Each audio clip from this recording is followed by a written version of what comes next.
going to play the Chopin Nocturne Op.62 No.1, which is in B major.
It's always tight, but it's feeling better than it used to. Right, right. And is the breath working? You know, I didn't even breathe this time around, so I have no idea. So, But so that's a trick question. I mean, the problem is I'm so unused to thinking about exact timing of the breaths that it's just one more element I have to think about. And the thing that really helped me the most was playing without looking, with my eyes closed. And that just gave me a feel for the conformation of the scale. Yeah. But you know, I mean, I can give it a try with breathing. I don't know that you need so many breaths. In your version, you have one for every octave, and Yeah. I mean that's good for practice purposes. But then we can just do one at the top, right? Like a big one.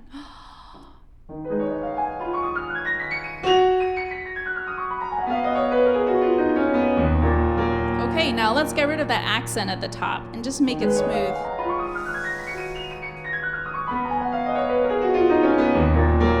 Yes, bravo. That felt natural, and it was clear, and it was not forced. And the most important thing I think about this piece is just letting it run its course.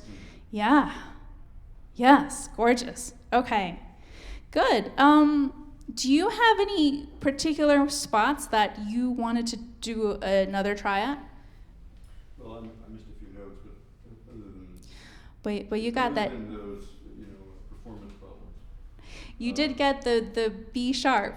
That was a gorgeous B sharp. I had this one note in a chord that I'd never played right. I didn't even know it was wrong, and she pointed it out to me just before I played, and I thought, well, I don't know if I can get that or not, but we'll see. You did. Okay, all right, so let's go back to the opening. I think what's really hard about the opening is we're kind of on this tight wire between having a real good sense of the pulse and then also doing the rubato around it. And I think that probably the left hand can be a little bit more grounded in the very opening when you're presenting the theme, to give your right hand a little bit more of this tug and pull, while your left hand is just a little bit more 1 and 2 and more simple. I know, you know, I've heard that many times over the years in terms of how to play Chopin, and I've probably not worked on it enough, but well, I'll give it a try. How about that? Yeah.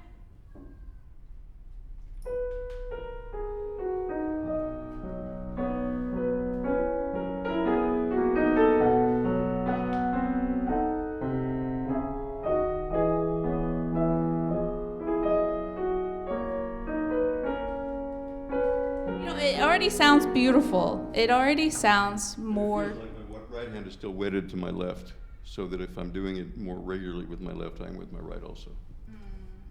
I haven't separated them. Yeah.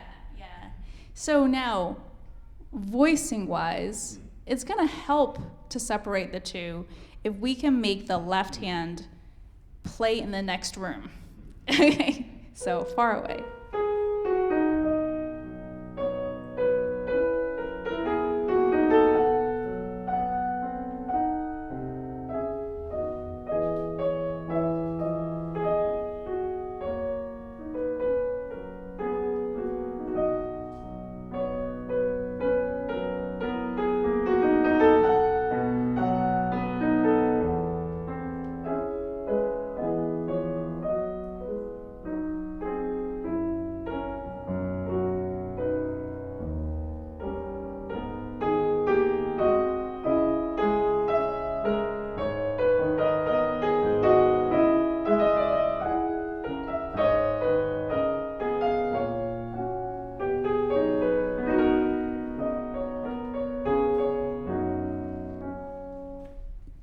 Michael, that just takes my breath away.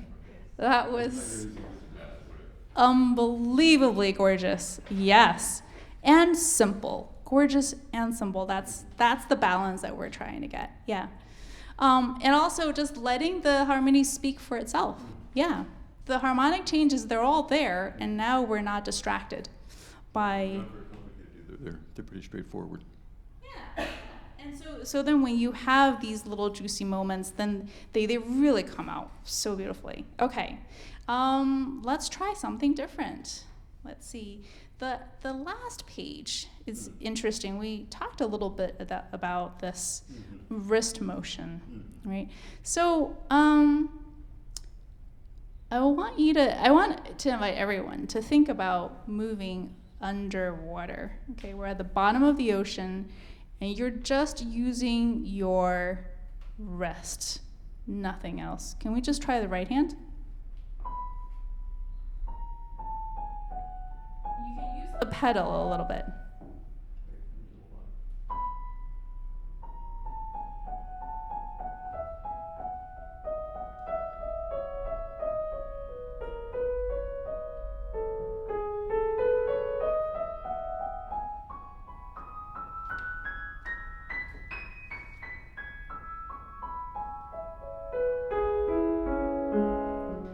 Yeah, okay. That sounds beautiful. That's already feeling so much more clear. Yeah, fluid and more clear at the same time. I was using more arm and as little finger as I could, but I really wasn't thinking wrist. Yeah. So the other thing I noticed, Michael, is that your right shoulder is pulling down right now. And I don't know if that's true yesterday, but today it is pulling down. And maybe there's something in here that is wanting to pull in, right? So if yeah, in and down. So if we can all try this together, is let's physically push it in and down so we can feel it. And then we're going to release it very, very slowly and see if you can get it back to come up to neutral and not pull down and not feel like it has to go in. Yeah. And also, if you can think of, your sternum and down here, kind of doing a little bit of an arch and forward so that you have a little bit of mobility. When you're playing this, try this. If your shoulder is in and down and you're doing this, you feel how much restriction there is, right? Okay. All right, let's do this one more time. And I invite you this time to play around with the dynamic contour of this thing.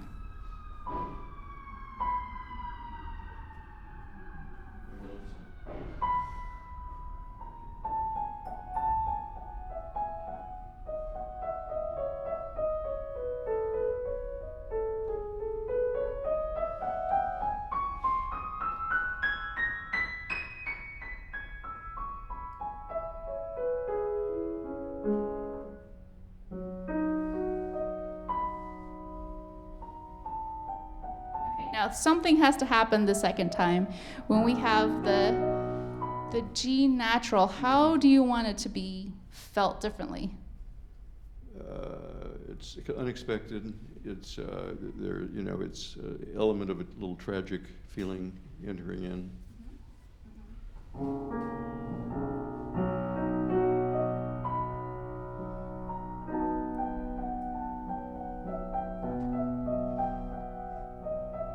Now the shoulder doesn't have to go forward. Yeah, open up.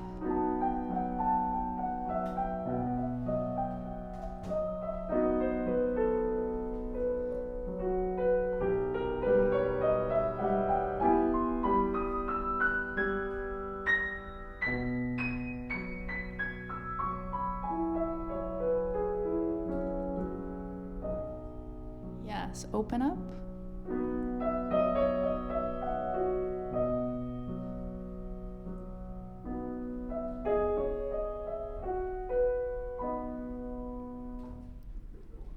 Okay, what did you want? A little more floating feeling.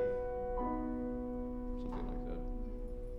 Yeah. That's a hard chord because you want it to be less, but you also want all 5 notes to be heard.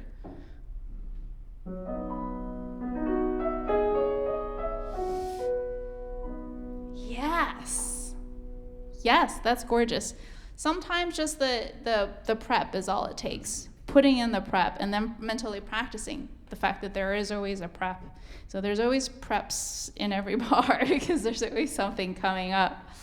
Yeah, beautiful. Okay, let's try one more spot. Is there something that you wanted to try Well, I mean, I think the problem of the trills and keeping the problem of the trills and trying to keep the dynamics to shape it. And you know, I've been working on it partly by just slowing the trills down, not worrying about them, and trying to get shape to the phrases. But it's still hard to execute. Yeah. Yeah, actually, no, I'm hearing your shapes, and so the little hairpins that come in and out, they're lovely, and we can try it again to loosen it up even a little bit more. And I think part of it is like when you loosen your shoulder, your pecs up here, everything is gonna feel less restricted. One thing about the grace notes in here, so can I just play for a second? When you have it's interesting sometimes that it's written ahead of the beat as a grace note, and if you play it before the left hand, it actually makes us hear it a little bit more, right? So right now I think it's lined up, and sometimes it's nice to line it up on the beat with the left hand, but sometimes a little earlier is fun. Well, I was trying to play it earlier. I may not have executed it, but it's a Okay. little hard to know exactly what to do with the.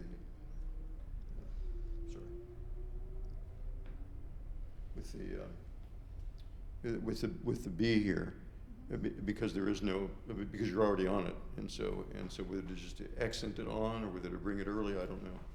Yeah, the downbeat doesn't have a little grace note. It's only the other ones. Yeah.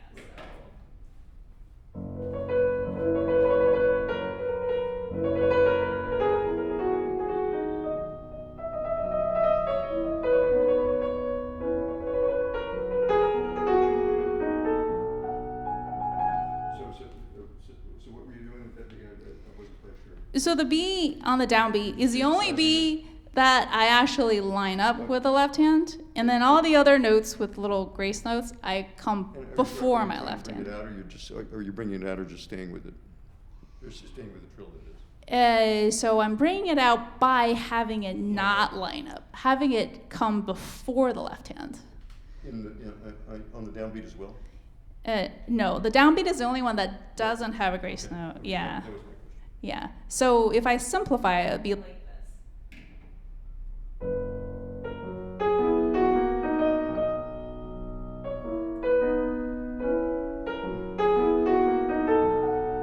Yeah, okay. Yeah, let's give that a try.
Gorgeous fermata that you had in that moment. It was really lovely timing.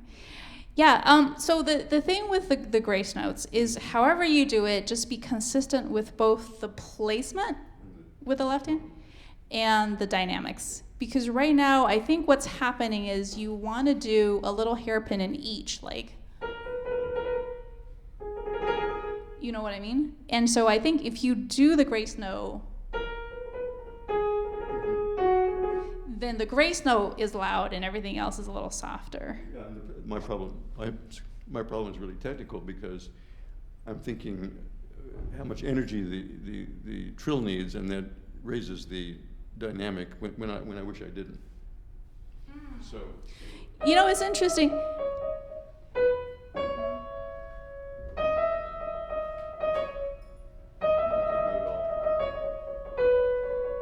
Yes. Yes, that is a real clear line. Yes, that's good.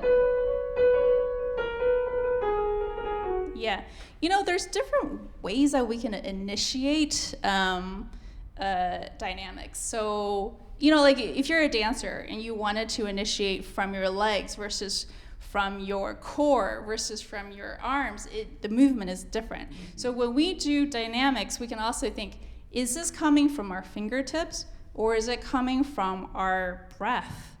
So for me, like the articulation is my fingers. Dur, dur, like I'm actually making a little ping, like tiny little bells. But the bigger, the measure wide hairpins comes from my breath. Doo, doo, doo, doo. It's more subtle that way. It's not kind of like in your face. It's more like a third tier kind of a rise. And so I think that's all you need, really, is that little bit of, the underwater currents are still there, but they're not taking over. Yeah. Beautiful. And your run was really nice and loose, too. Yeah. Great. It's awesome. Thank you.